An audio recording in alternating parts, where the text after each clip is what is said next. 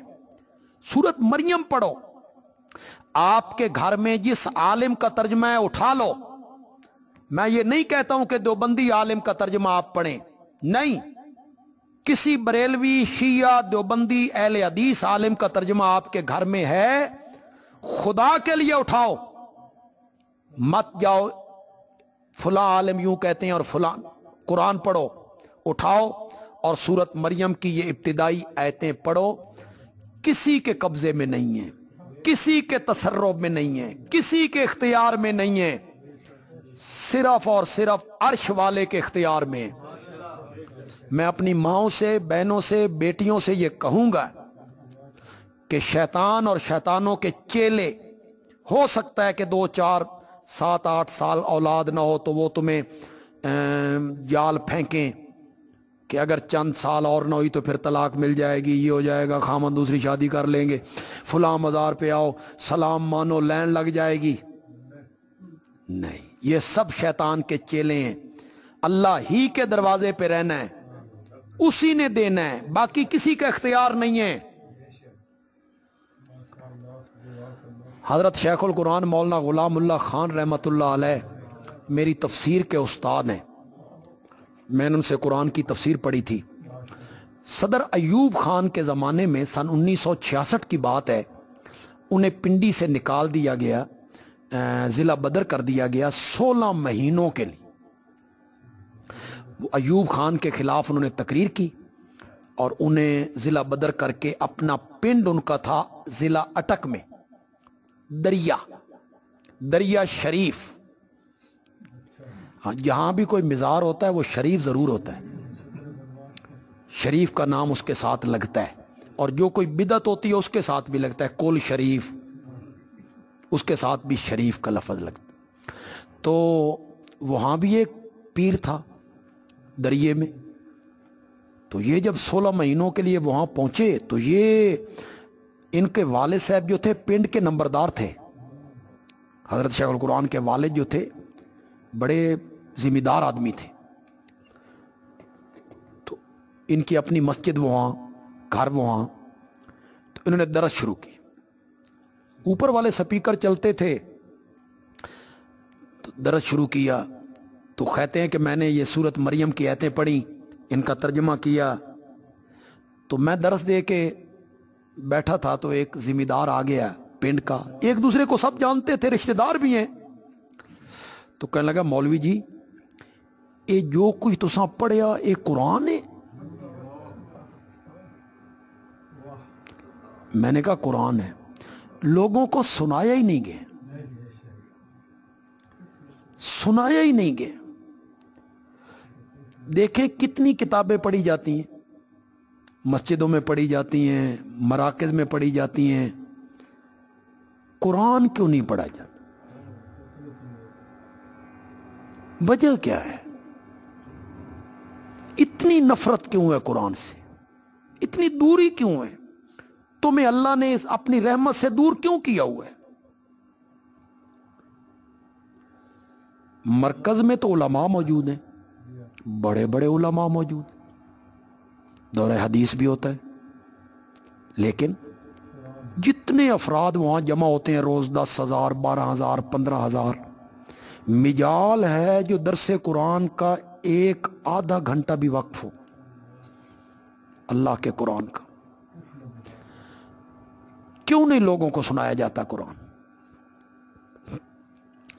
یہاں کراچی سے تبلیغی جماعت کے دوست آ گئے، ہماری مسجد میں جماعت آئی، تو میں نے جمعے کی تقریر کی، میں نے توحید بیان کی، آیتیں پڑھی، پڑھے لکھے لوگ تھے، تو رات میری تقریر تھی نیو سرلا ٹاؤن، ختم قرآن تھا، وہاں سے میں نے تقریر کر کے چلا جانا تھا شاہ پور، تو وہ کہنے لگے کہ اگر اجازت ہو تو ہم سرلا ٹاؤن آ جائیں آپ کے ساتھ، ہم وہ بھی آپ کی تقریر سننا چاہتے ہیں۔ میں کہا آ جاؤ۔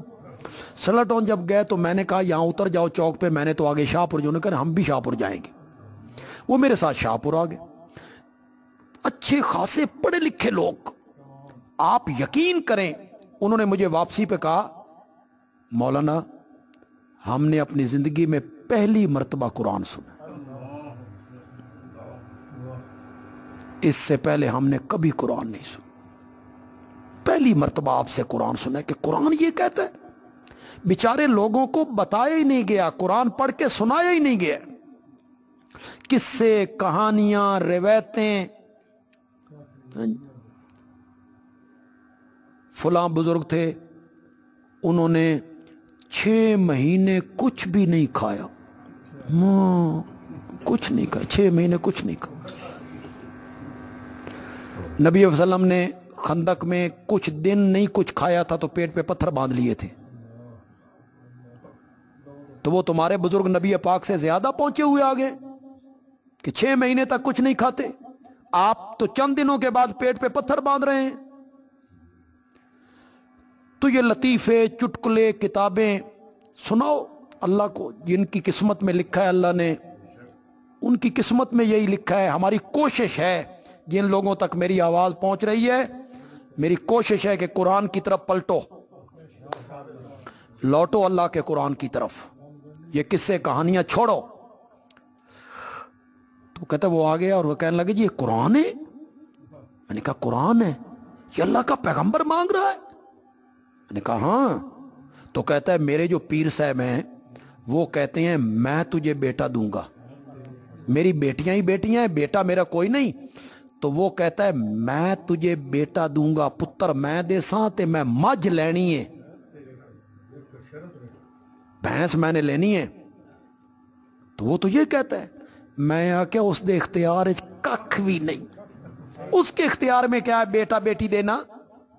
وہ تو خود عاجز ہیں، محتاج ہیں، خود بیمار ہوتے ہیں تو ڈاکٹروں کے پاس۔ اس کو بات سمجھ آ گئی، اور یہ جو ذمہ دار ہوتے ہیں نا جٹ، انہوں نے آ جائے نا سمجھ، پھر بڑے ترکڑے ہوندے نے۔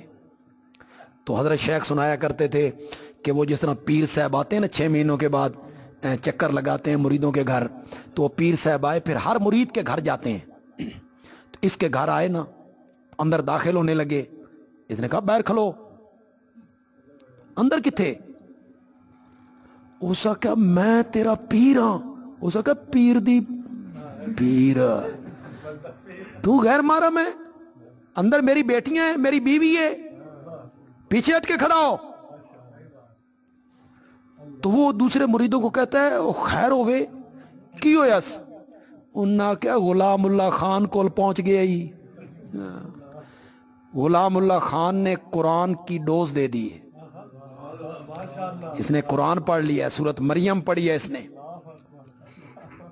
حضرت شیخ کہتے ہیں پھر اللہ نے اس کو بیٹا دیا، بیٹا دیا اللہ۔ تو میرے پاس آ کے کہتا ہے مولوی جی اللہ پتر بھی دیتا تے مجھ بھی بچ گئی ہے، اللہ پتر بھی دیتا تے مجھ بھی بچ گئی۔ تو جو لوگ سن رہے ہیں وہ کم از کم اس بات کی طرف تو آئے نا کہ بیٹوں کے لیے درباروں مزاروں پہ دھکے کھانے کی ضرورت نہیں ہے، قرآن پڑھو، براہ راست طلب کرو اور مانگو۔ کس سے؟ حضرت زکریا نے جس طرح مانگا تھا کہ مولا میرے سر کے بال سفید ہو گئے، میری ہڈیوں کی رس ختم ہو گئی، بیوی میری بانج ہے، مجھ میں نہ طاقت ہے نہ قوت ہے، آواز بھی پست ہو گئی، کمزور ہو گئی، مولا میں تے ختم ہو گیا ہی پر تیری رحمت تے ختم نہیں ہوئی، وہ تو کبھی ختم نہیں ہو سکتی۔ تو حضرت زکریا کیا کہتے ہیں؟ انی خفت الموالیہ، میں ڈرتا ہوں اپنے بھائی بندوں سے، الموالی چچا زاد بھائی، من ورائی اپنے پیچھے، اپنے بعد، وہ بے دین لوگ تھے، وہ جو چچا زاد تھے برادری کے لوگ تھے وہ کیا تھے؟ بے دین سے، دین سے دور تھے۔ تو میں ڈرتا ہوں اپنے پیچھے اپنے بھائی بندوں سے، وَكَانَتِ امْرَأَتِي عَاقِرًا، بیوی میری بانج ہے، اوپر سے اس کی عمر 99 سال ہے، فَحَبْ لِي مِن لَدُنْكَ وَلِيًّا، پس تو مجھے بخش دے اپنی طرف سے علمی وارث، ولیًّا